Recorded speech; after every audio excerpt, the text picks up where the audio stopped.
September 23.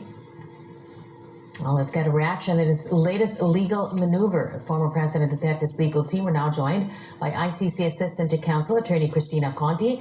Attorney Conti, nice to be talking to you again. Thanks for joining us today and welcome to the program. Good afternoon, Carmina. All right, so how will this affect the case on the part of the defense? I mean, after all, this is Karim Khan we're talking about, Attorney Conti. Let's first talk about the impact on the defense and why would they want this? Well, they wouldn't want any particular issue tainting a decision or the prosecution of the case. And from their point of view, there is basis to ask for the recusal of Karim Khan because he had prior involvement with the victim. Although they're trying to paint it as if the victims and the prosecutor would have irreconcilable interests. However, of course, we could also argue that although they're not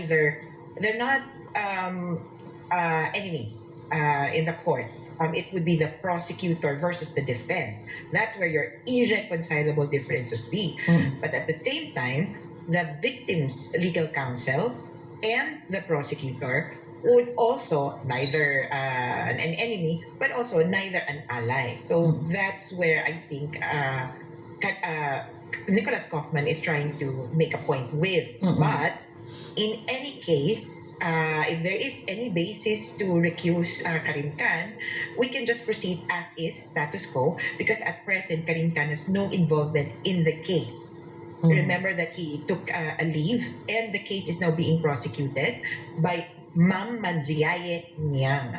So to be technical about it, Karim Khan has no role in the proceedings come September 23rd.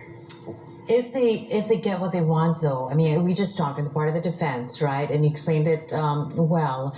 There's consistency there at the very least, and you understand why they'd be doing.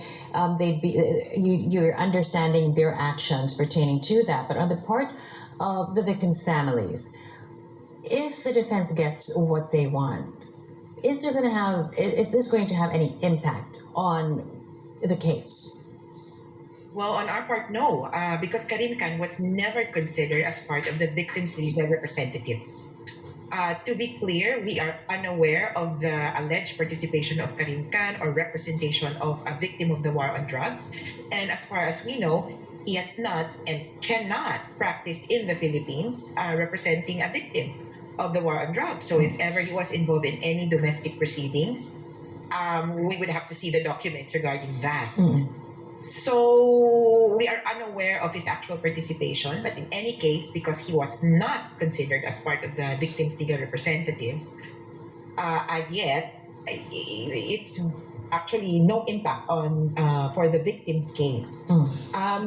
Just that point that in case Karim Khan is excused from this case, we take note also that there was actually an actual recusal ordered by the court of Karim Khan in the Venezuela investigation recently, actually. So it turns out his sister-in-law represents Nicolas Maduro in Venezuela. So that is the possible respondent or defendant. And in that case, you can clearly see a conflict in interest. Correct. The prosecutor in some way related to someone defending a possible respondent in the ICC. In this case, we do not see the same pattern, meaning Karim Khan representing or being related in any way to Rodrigo Duterte. It's not the same, but it kind of asks for the same thing, the recusal of Karim Khan from these two situations. Talk to us about the process here, because obviously this is very new to us. When there is something like this, do you have a say on this? Does the victim's family actually have a say on this? Will they even be asked about what they think about this request for Karim Khan to be taken out? Well, at this point, not yet. It is not required that the victims comment because we're still, again, in the process of victims' applications. Although the deadline has passed, victims have already submitted their application. It's still being processed. And the acceptance of victims will probably come around September, closer to the date. So if the ICC or the pretrial chamber specifically would like to tackle this now, because this is just a legal issue, do you have a conflict of interest? The prosecution and the defense, appearing before the pretrial chamber, can verily settle this matter altogether. And as a final question, Attorney Conti, I mean, we're talking about Karim Khan here, but really, at the end of the day, take away the personality, will the process still go on even without these personalities? I mean,